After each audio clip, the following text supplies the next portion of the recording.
Hello and welcome to Unleashed, the show that explores how to thrive as an independent professional. I'm your host, Will Bachman, and I'm excited to be here today with Maureen Sarewitz, who runs Acacia Growth and Impact Consulting. Maureen, welcome to the show. Thanks so much for having me, Will. I'm thrilled to be here. First, tell me the story about Acacia. Where did you get that term? Yeah, that's a great question. Some people might be familiar with an acacia tree. If you aren't, you can go Google it. But it's essentially a tree that has a really tall, very wide canopy. I spent a few years living in East Africa after college, and they're also common in sort of more warm and tropical climates. And sort of the symbolism of an acacia tree that grows very wide and is very noticeable, just very much resonated with me. And so I thought, why not? There aren't many businesses named after an acacia tree, and so that's the story. It's nothing too fancy, but it's something that really rang true for me. What were you doing in East Africa? I spent a few years there first doing work with a local organization that was working on women's empowerment and education issues in the Maasai community in Tanzania. The organization was called Kitu Masote, and it was led by a Maasai warrior. And so I spent time with him and with women in villages, working to build out education, environmental sustainability, and other types of programs. And then I spent some time as a consultant working for an organization that was funded by the US government. And I was working with ministries of health, mostly in Eastern and Southern Africa, on programs to build their health system strengthening and then also to help build out the capacity of their health workforces. So my career has taken many pivots, but it was an amazing place to start. And I've now come full circle, and some of the clients I work with are sort of touching that space, which has been really exciting. And then following on your career, you have spent time at three big companies, two of which I'm familiar with. So you spent time at Wayfair, and I'm a fan. I got a Wayfair couch in the next room. I know that you worked on their housewares area there. And then Starbucks, you worked on the Starbucks app in terms of the personalization, and I'm a pretty devoted customer. And then you worked at Rover. So product development, product management. You can probably weave in some stories there, but I want to talk about, as an independent consultant running your firm now, some of the product development, product management work you do, and to help me understand that world. It's not a world I'm too familiar with. So, and I know that you've come up with some case examples to walk us through. Yeah, absolutely. So to back it up a little bit for people who are less familiar with what product development and product management are all about, it's all about building.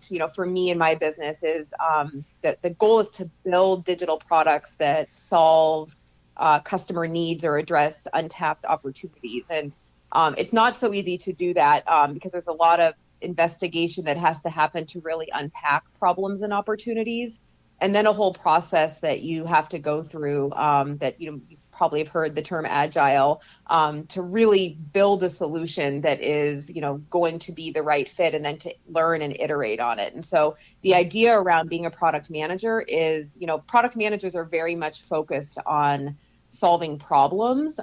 You don't want to come in with a solutions orientation first. The idea is, in order to drive business impact or whatever type of impact you're looking to drive, what are the problems that need to be solved? And then tactically, what is the right way to build a product or a service that will solve those problems? And so in my work history, I've worked as an individual contributor, product manager, and then I've worked all the way up to sort of being a director or VP of product management, where I've been leading product teams. And in my consulting business, I take on a variety of projects that have very different flavors in the product management space. I also do some work in marketing, but I know the focus here is on the product side. One area is really more project based, and so that's the type of work that an individual contributor product manager might do. A client might bring me in and say, "Hey, we don't have enough capacity to build out this product, and we need to hire someone to come in and kind of go through that entire iterative process and bring it to market for us." And so that's one type of product management engagement. Another type that I take on is either being sort of an advisor to an organization's product team or leadership team. And that could be that there is they're just working to sort of build out their product team, and either they have no one and they kind of need guidance on how to approach that from a strategy perspective, org design, processes, all of that. Or it could be a product org that already exists and there's an opportunity to optimize and to drive more efficient, effective product development. And so those are the two areas that I've really mostly engaged with clients on, is coming in and helping support, kind of being an extra set of product hands to bring new products to market. And then two is more of an advisor, sort of fractional head of product role. And so happy to chat through. I have a case study for each of those that I can share. Fantastic. Yeah, let's go through both of them. Maybe we start with Absolutely. the more maybe we start with the more individual contributor type role. I'd love to hear Perfect. kind of what does a product manager actually do kind of day to day? Is it looking at wireframes or communicating user needs or talking to customers? Like, I'd love to walk through some of the different activities of what it actually means to do that role, because I don't have a close Yeah. virtual, I don't have a physical sense of what's involved in it. So I would say is all of the above. And one of the really important skill sets of being a good product manager is you not only are working to, in the weeds with engineers to get, products built that you've already prioritized and decided to work on, but you also at the same time have to be sort of working through and building out a backlog and a prioritized roadmap so that you have new work flowing through once, the projects that the engineers are working on are pushed to production or go live. And so really a product manager wears many hats. I like to say that there are, in my, when I've hired product managers and when I see really great product managers, there's sort of three different areas that I think that they excel in. One is a really strong user focus. You have to be able to take yourself out of your own mindset and shoes and put yourself in the shoes of your users and be very much, to your point, in touch with users and interviewing them and talking with them very regularly. And having sort of that empathy and obsession and focus around your users will help you understand what their problems are and how you can help solve them. So that's one. The second area is analytical thinking and sort of critical thinking skills. There's a lot, in addition to talking to users, at a lot of organizations, there's a lot of data that you can analyze, qualitative and quantitative. You have to be able to think through prioritization and trade-offs. There's always more work to do than you have resources to do. And so being able to identify and apply frameworks to prioritize the right work is a really, really important part of a product manager's role. And then the third area is communication and collaboration. I always like to say the product manager is a little bit like the hub at the center of a wheel, where they're, working with stakeholders, internal and external, on a daily, very regular basis. So that's not only external stakeholders like customers or, for example, in some businesses, government regulators or, external business development partners, things like that, but also internal.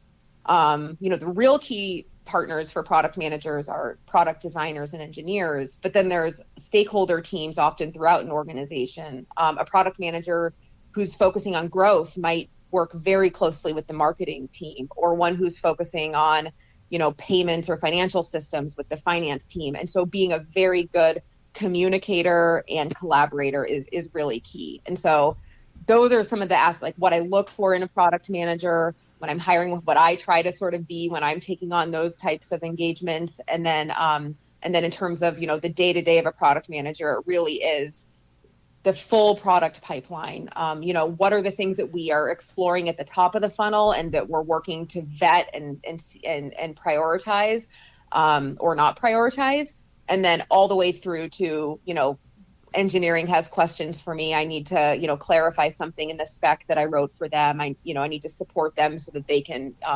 we can get this feature or product live. And so it's very much wearing many hats all day, and you have to be sort of what I call an athlete. But yeah, I think in terms of the the sort of case study that I mentioned, and I think the other piece that I'll say in product management is there are different, there's getting to be more different types of product managers that are well defined. And the example that I'll give is really about bringing a product from what I say from 0 to 1. And so a product where something didn't exist before and sort of building a beta product. And that's where I'm at so far in that project. But on other projects, it might be that, you come on as a product manager in an organization and there's a product that exists and it may even, meet the needs of users, but then you're trying to iterate and sort of figure out the next right thing to build. And you're working with a more mature product versus bringing a new product to market. So there's a lot of variation there. But the case study that I'll talk through, and my clients very happy for me to sort of share, their name and some of the information here. But it's a competitive intelligence tool for growth marketers, and it's called Sunny. And my client is a VC that also has a venture studio, so they're working to build different companies and bring them to market. And so I was hired as sort of a general manager, sort of pre-company CEO operating lead to define what this product should be and then work with an engineer to build the beta product and then more of a designed minimum viable product that will have sort of more bells and whistles on it. And so that process really started with like I said before, what is the problem we're trying to solve? The problem we're trying to solve is it can be very difficult for growth marketers to access competitive intelligence information across different growth marketing channels. So, for example, within the paid social channel, so Facebook, Instagram, etc., you can go to the Facebook ad library and you can type in, the name of a company and see what ads they've posted. But there's no easy way for you to see across, for example, if you have a competitive set that you're interested in tracking of, 5 companies, there's no way to see all of those in one place. There's no way to understand if they've launched new ads without, manually going in and checking the Facebook ad library and scrolling through it. And so the idea here, after talking with several growth marketers and myself having a bit of a growth marketing background as well, was, there has to be a better way to do this. There has to be a way to provide that competitive intelligence in a way that is going to take away that pain point. Growth marketing teams have people who spend hours each week mining for competitive intelligence. And is there a way that we can automate that and really give them back time to focus more on sort of the strategy and execution to actually drive growth? So the first stage in all of that was, let's talk to growth marketers, let's do user research, let's put some prototypes and in front of them around what could this look like. And we really focused on that paid social channel first. Is just, the other sort of lesson in product management is it's better to focus on doing a narrower scope really well than to spread yourself too thin and don't execute with excellence across those different areas. And I think that's not just for product management, but that's sort of a philosophy that I have in general.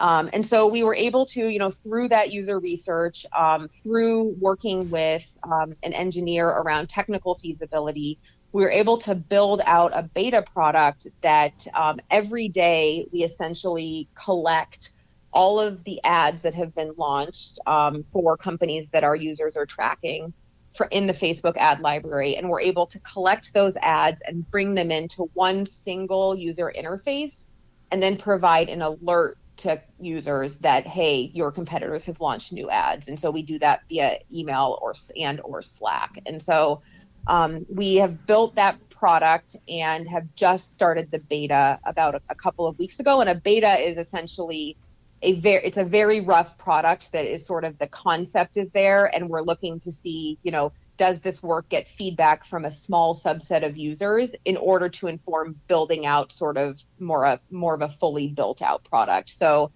that's where we're at with that project right now. Again, it's called Sunny, and we'll be launching a website and having more information on that before too long. And we'll be launching a more designed, fully built out product by the end of the year, hopefully.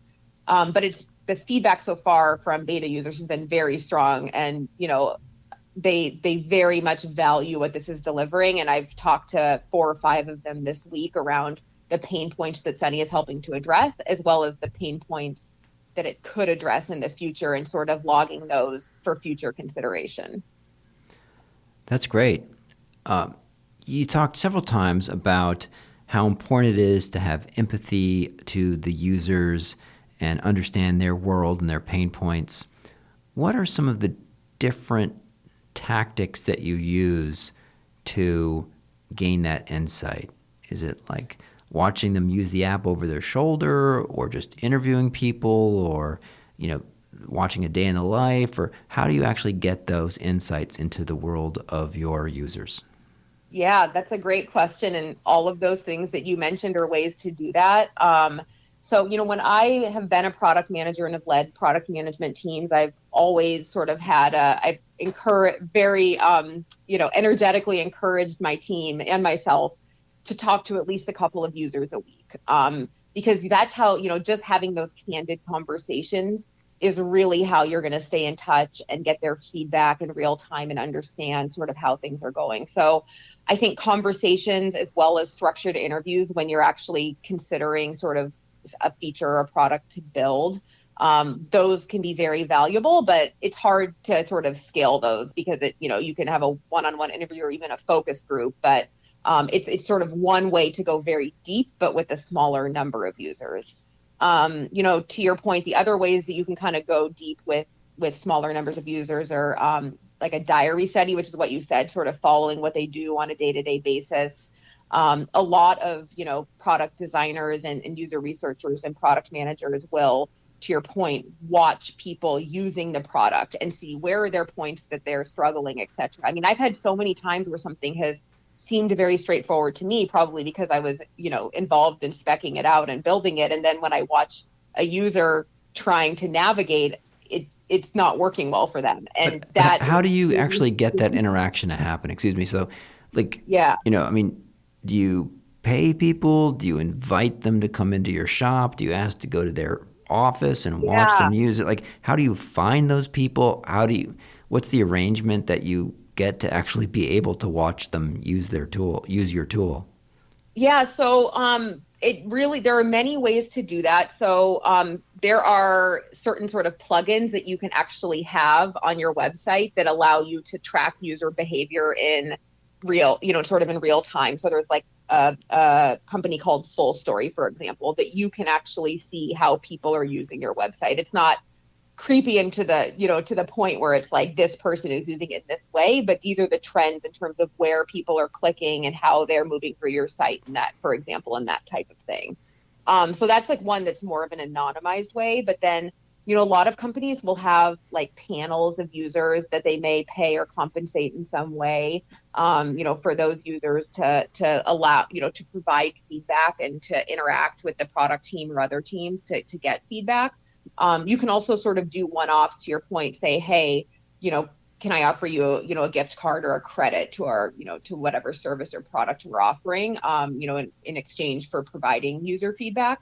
So I think it very much depends. And I think, especially if you have a big user base, you want to make sure that when you're doing user research that you're getting a diverse sort of set of users, unless you're looking to build out a feature for a specific segment of users. But it's very important not to for example, equate the feedback or observations you have from your power users with that's how every user is going to interact with our product, and that every user is going to understand our product in that way. And so one of the best practices, that we really push to adopt is let's talk to new users. Let's do research with new users. Let's look at users who are less frequent. And then those power users and people from, depending on the product, different parts of the world, because there could be sort of differences in their problems and preferences. But yeah, to your point, there's many ways that you can get people to engage with these things. And some of them are passive, where they don't, you're just kind of tracking user behavior on your website using certain platforms that provide that visibility, all the way to, having formal sort of user panels that give you feedback on your product.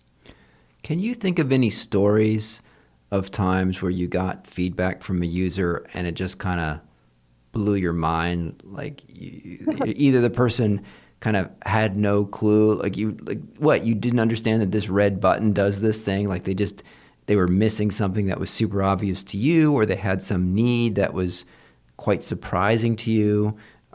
Any sort of surprises that you've gotten from this sort of user interaction? Yeah, that's a great question. It happens all the time, which is why this is so important.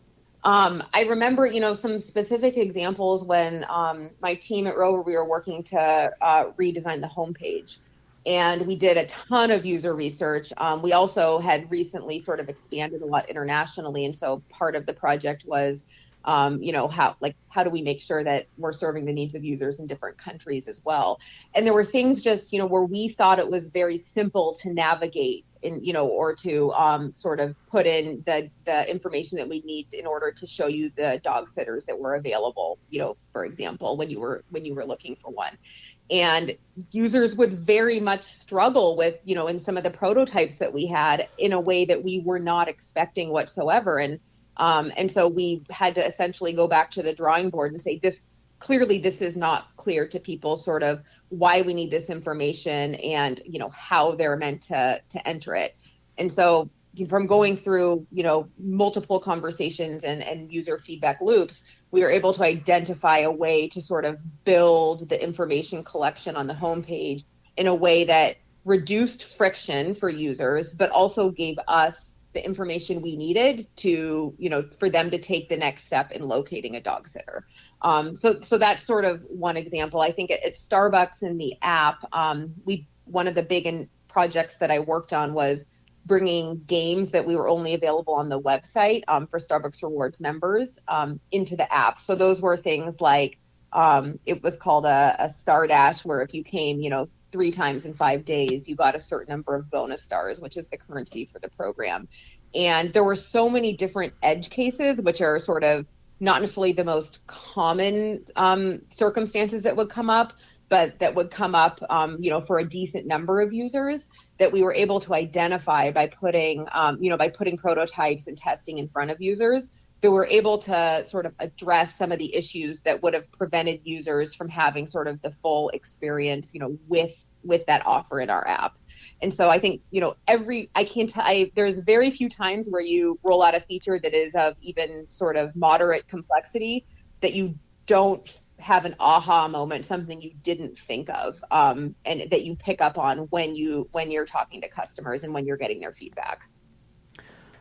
Let's talk through that second case example that you've put together, where you're playing a more kind of senior, kind of VP level role of helping to build a design or product design organization.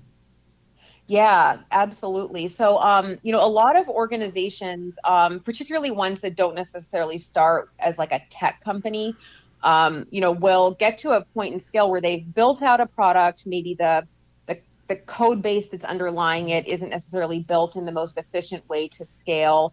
They are, one of the common things that I see is that an idea comes up for them and they say, okay, let's go have engineering build that.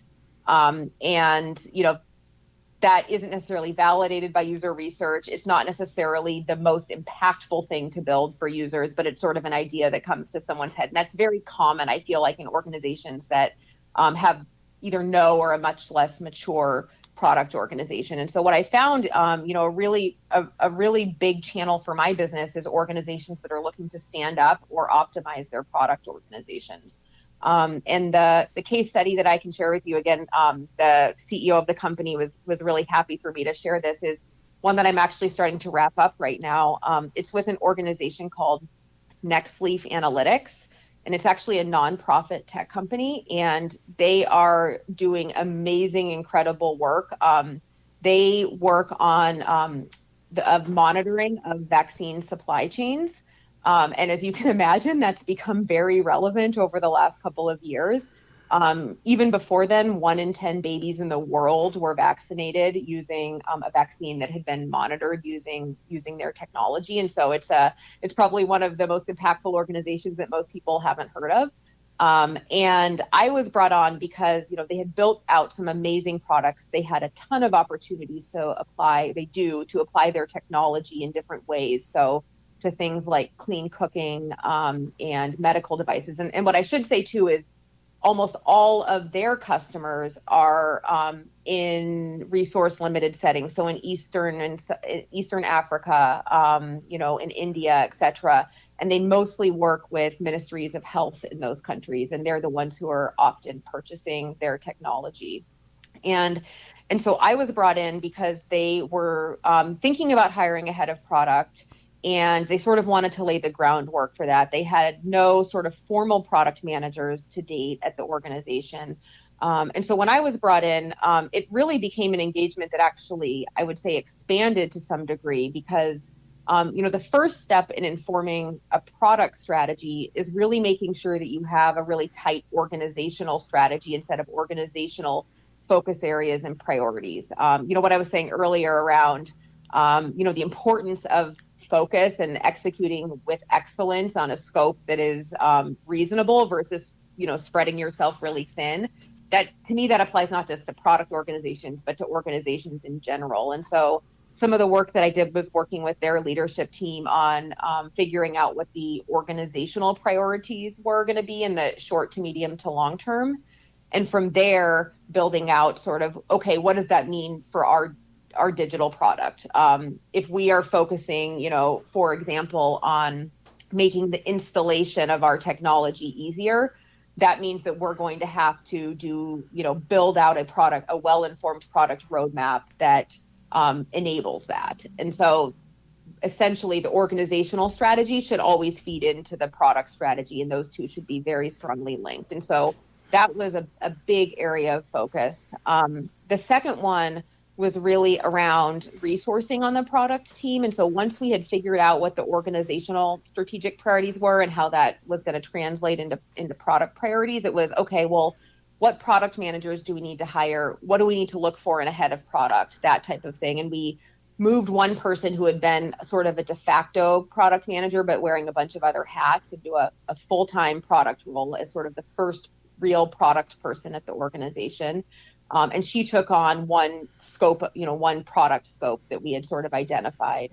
And then we figured out what other product managers might we need to hire, as well as, okay, what is the job description and what is the profile that we need to look for when hiring a full-time head of product. And so I actually was involved in helping lead the recruitment of the head of product, who just started a couple of weeks ago. So I've been sort of transitioning things to him. And then the last part, so there's the organizational and product strategy, there's the the product org design, and then finally there's sort of the product like operations and execution. And so by that, I mean kind of what we talked about earlier, that full life cycle of, what are the ideas that we have? What are the problems we're trying to solve? What ideas do we have, that could solve those problems or address those opportunities? How do we validate them with our users, et cetera, all the way down to speccing them out for engineering, to, figuring out sort of the design and the UI and UX work, to partnering with engineering to get them built, and then to actually going to market sort of with those features or products. And so I worked with the team to build out an end-to-end, an initial sort of product development process. And I also worked very closely with their engineering org to implement or optimize some of the agile processes that allow the engineering team to be more efficient and effective in sort of its approach to product development as well. And so that was the third prong of the work that I've done with Nextleaf. It's, like I said, they're an incredibly impressive organization. There's been a lot of work around change management as well, because it can be a real shift for an organization to not have a product team to having a product team. And so,